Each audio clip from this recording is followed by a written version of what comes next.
నల్లమల్ల అటవీ ప్రాంతంలో పరిచయం చేయడానికి నా ప్రయాణం ప్రారంభించబడింది.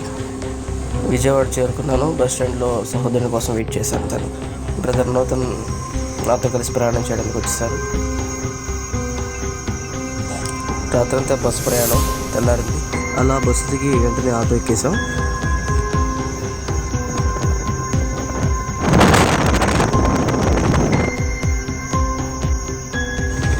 సువార్త అందరి ప్రాంతాలకు సువార్తను మోసుకెళ్ళడానికి మా ప్రయాణం సాగుతూ ఉంది.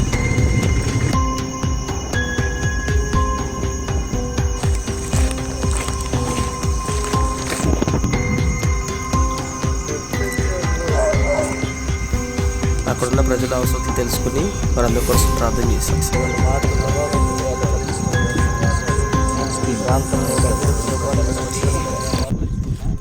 దేవుడే నరుడిగా ఈ లోకానికి వచ్చి శిక్షణ అనుభవించాడు. నీ మీద ఆ శిక్షణ వేసుకోవడానికి ఇష్టపడు. దేవుడు చేసినప్పుడు అదే. మనందరం ఆయన పిల్లలం.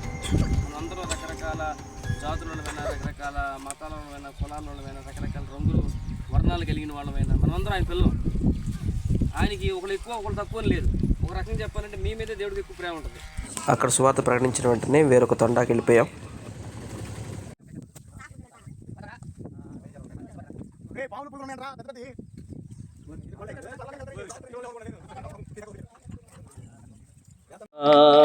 మార్పు చెందవా, నీవు మార్పు చెందవా, నీ మనసును మార్చుకోవా, నీ మనసును మార్చుకోవా.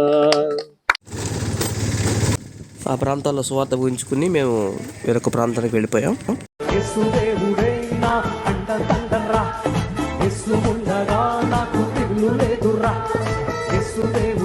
నాకు అండ